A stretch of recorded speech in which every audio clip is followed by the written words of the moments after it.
पप्पा इकडं झालं.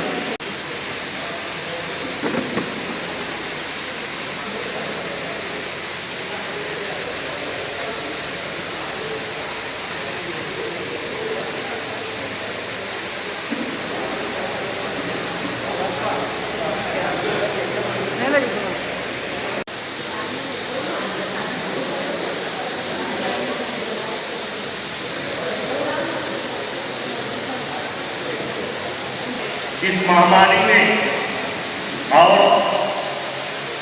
ऐसे कुदरती मौत से जो लोग भी मरे हुए हैं उन सब को हम शोक प्रस्ताव मैं याद दे रहा हूँ.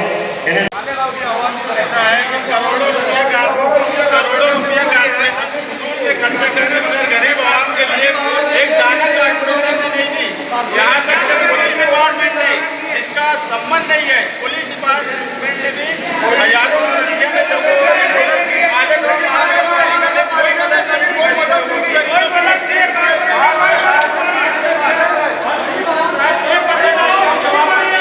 आप बोले थे कि महासभा में खड़े रह के बोलूंगा और हम आपसे महासभा में खड़े रह के बुलवाएंगे. और दूसरी बात आप सुन लो, आपने कहा था हाथी चलेंगे तो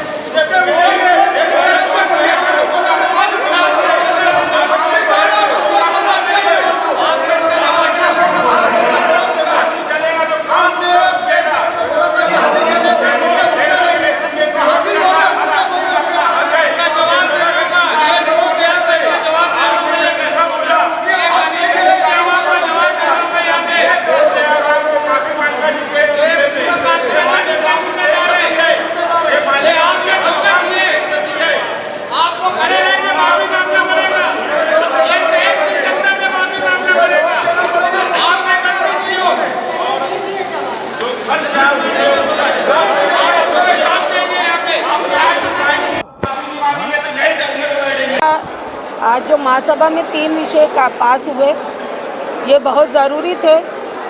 ये जो अभी इस महामारी के दौर में हमारा जो अगला बजट कैसा है पता नहीं, हमारे शहर में काम हो सकेगा नहीं. हालात को देखते हुए हमने जो पिछले स्पिल वार में जो काम वर्क ऑर्डर की स्टेप पर थे, जो वर्क ऑर्डर हो चुके हैं तो उस कामों को हमने मंजूरी दिया. यानी आज तीनों विषय जो है वो अच्छी तरह से सोच विचार करने के बाद वो 3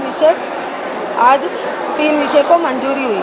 दूसरा मैं आपको ये बता दूं कि आज जिस तरीके से महागठबंधन के लोगों ने यहाँ पर फ़ोटो खिंचाने का काम किया है, तो ये अगर जब चारों प्रभाग की अलग अलग मीटिंगें लेकर आयुक्त ने कहा, मीटिंगें रखी गई और चारों प्रभाग से मैं मीटिंगों के दौरान नगर सेवकों से कहा कि आयुक्त ने आह्वान किया, उन्होंने कहा कि भाई बोलो और आपको आपके इलाके में क्या सुविधा चाहिए. तो मैं आप लोगों के माध्यम से शहरवासियों को बताना चाहती हूँ कि उस वक्त ये महागठबंधन के लोग मीटिंग में शरीक नहीं थे. कुछ लोग थे भी तो उन्होंने वहाँ पर, कुछ लोग गैर हाजिर थे, कुछ लोग थे तो उन्होंने वहाँ पर आवाज़ नहीं उठाई. पता है आप लोगों को क्यों नहीं उठाई? क्योंकि वहाँ पर मीडिया कर्मी होते नहीं हैं, मीडिया नहीं होती है. इन लोगों का काम है सिर्फ फ़ोटो खिंचाना और यहाँ पर सभागृह में ये लोग फ़ोटो खिंचाने का काम करते हैं और सियासत करते हैं. ये लोगों को शहर के काम से कोई लेना देना नहीं है. मैं आप लोगों को बताना चाहती हूँ कि हमारी महानगर पालिका इतनी सक्षम हुई है इस काम में. कोविड-19 के से मुंसलिक जितने भी कामकाज हुए हैं, जितनी भी तैयारियां हमने कॉरपोरेशन के माध्यम से की है, उसमें कहीं कोई काट कसर बाकी नहीं है और हमने उस चीज़ का पूरा ध्यान रखा है.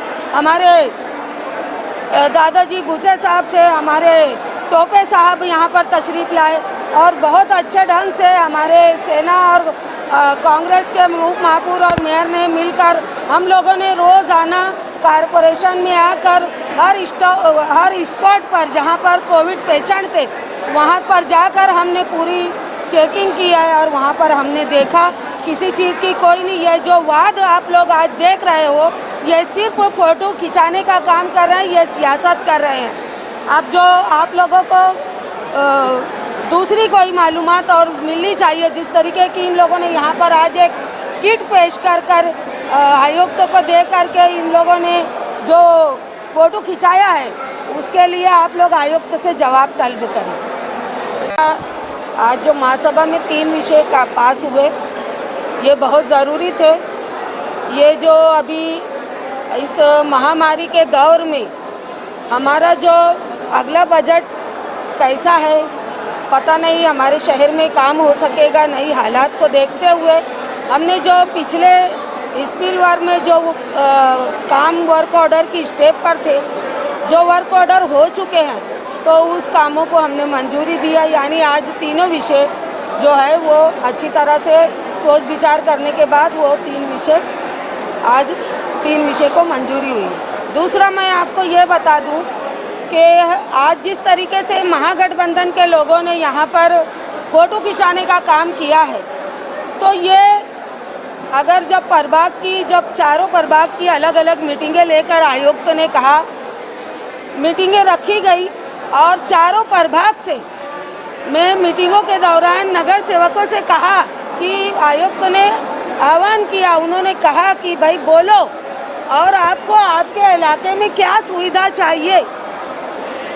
तो मैं आप लोगों के माध्यम से शहरवासियों को बताना चाहती हूँ कि उस वक्त ये महागठबंधन के लोग मीटिंग में शरीक नहीं थे।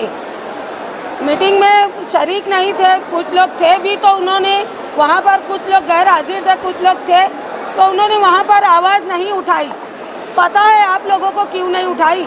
क्योंकि वहाँ पर मीडिया कर्मी होते नहीं हैं, मीडिया नहीं होती है। इन लोगों का काम है सिर्फ फ़ोटो खिंचाना, और यहाँ पर सभागृह में ये लोग फ़ोटो खिंचाने का काम करते हैं और सियासत करते हैं।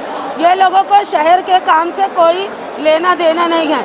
मैं आप लोगों को बताना चाहती हूँ कि हमारी महानगर पालिका इतनी सक्षम हुई है इस काम में। कोरोना कोविड-19 के से मुंसलिक जितने भी कामकाज हुए हैं, जितनी भी तैयारियां हमने कॉरपोरेशन के माध्यम से की है, उसमें कहीं कोई काट कसर बाकी नहीं है और हमने उस चीज़ का पूरा ध्यान रखा है। हमारे दादाजी भूसे साहब थे, हमारे टोपे साहब यहाँ पर तशरीफ़ लाए और बहुत अच्छे ढंग से हमारे सेना और कांग्रेस के उप महापौर और मेयर ने मिलकर हम लोगों ने रोज़ाना कॉरपोरेशन में आकर हर स्पॉट पर जहाँ पर कोविड पेशेंट थे, वहाँ पर जाकर हमने पूरी चेकिंग की है और वहाँ पर हमने देखा किसी चीज़ की कोई नहीं। ये जो वाद आप लोग आज देख रहे हो, ये सिर्फ फ़ोटो खिंचाने का काम कर रहे हैं, ये सियासत कर रहे हैं।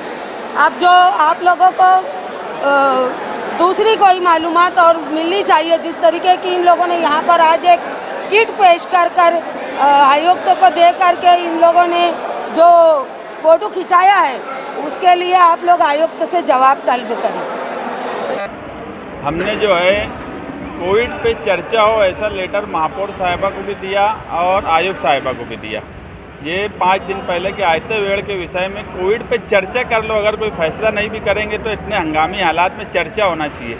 उन्होंने वो विषय नहीं लिया। हमारा हक है विषय देना, अगर वो नहीं लेंगे तो हमें तो फिर इसी तरह से काम करना पड़ेगा। हमारा सिर्फ बोलना ये था कि नेशनल लॉकडाउन 24 मार्च को जब डिक्लेयर हुआ तो उसका उद्देश्य जो प्रधानमंत्री नरेंद्र मोदी साहब ने कहा कि हिंदुस्तान में जो इंतज़ामात नहीं है और इंतज़ामात हर शहर अपने अपने तौर पे कर ले, इसके लिए लॉकडाउन की पहला लॉकडाउन लगाया गया। और मालेगांव महानगर पालिका में 8 अप्रैल को पहली बार पेशेंट मिले। इस 15 दिन में मालेगांव महानगर पालिका ने कोई इंतज़ाम नहीं की, जबकि लॉकडाउन का उद्देश्य था कि पहले तुम तुम्हारे इंतज़ाम कर लो। अगर ये इंतज़ाम किए हुए होते तो इनको सिविल से जीवन, जीवन से मंसूरा, मंसूरा से मालेगांव स्कूल, इस तरह से जो हालात बने उस वक्त, उसकी वजह से मालेगांव शहर में मौत बहुत ज़्यादा हुई स्टार्ट में। क्योंकि हो ऐसा रहा था कि जो शुगर के पेशेंट है, जो बीपी के पेशेंट है, हार्ट के पेशेंट है, जब वो हॉस्पिटल में गए तो उन्हें कोविड के लिए 2 टेबलेट दी गई, मगर ना उनका प्रेशर के लिए वहाँ कोई डॉक्टर था, ना शुगर का कोई डॉक्टर था, ना कोई हार्ट का डॉक्टर था, क्योंकि ये पहले से कोई इंतज़ाम नहीं था। मालेगांव महानगर पालिका सबसे पहले खुद घबराई। मालेगांव महानगर पालिका के घबराने के बाद पूरा शहर घबरा गया, हम खुद दहशत में आ गए। तो ऐसे हालात में जो मरने की संख्या है उस पर हमारा बोलना था कि कोविड डेथ कमेटी एक मालेगांव महानगर पालिका बनाए। और जो खर्च की बात है, कि एक के बाद एक हॉस्पिटल और एक के बाद एक क्वारंटाइन सेंटर को जो बदला जा रहा है, ये एक ठेकेदारी करने का तरीका है कि मंसूरा में बनाया गया, हज कमेटी में बनाए, दिलावर हॉल में बनाए, फारान में बनाए, बड़ी मालेगांव स्कूल में बनाए, MHG में बनाए, सहारा हॉस्पिटल में बनाए। एक कोविड सेंटर बंद हो रहा है, दूसरा नया बनाया जा रहा है। आज की पोजीशन मालेगांव शहर की बिल्कुल नॉर्मल है। ये ऊपर वाले का करम हो गया कि हालात बिल्कुल स्थिर हो गए। उसके बाद भी सहारा हॉस्पिटल पे लाखों रुपया खर्च दिया जा रहा है, जबकि सहारा हॉस्पिटल को महानगर पालिका ने खुद 17/1/2019 को ठहराव किया गया और उसमें ये कहा गया कि ये इल्लीगल बांधकाम हुआ है, और उसके बाद उप आयुक्त कापड़ली साहब ने उसका परवानगी रद्द कर दी और उनको लेटर दिया उनकी 16/7/2019 को, आफ्ताब बिलाल अहमद इमरान गुलाम मंसूरी सहारा हॉस्पिटल कि आपके यहाँ जो हॉस्पिटल है वो इल्लीगल है। जब एक इल्लीगल हॉस्पिटल को 18 मई जब हालात नॉर्मल हो जाने के बाद भी मुसलसल पैसा दिया जा रहा है, तो इसका क्या मतलब है कि मालेगांव महानगर पालिका में अंधेर नगरी चौपट राज चालू है। एक तरफ ये खुद बोलते हैं कि हॉस्पिटल गैर कानूनी है और एक तरफ ये खुद उसी हॉस्पिटल को मुसलसल पैसे दे रहे हैं। एडवांस के नाम पे 24 लाख दिया गया। आज हमारी मालूमात में आज भी कमिश्नर ने उस हॉस्पिटल को पैसा देने के लिए इस चेक पर साइन किया है। तो ये इसलिए ये सारे खर्च का एक कमेटी, ऑडिट कमेटी का नियोजन करके आवाम के सामने आना चाहिए।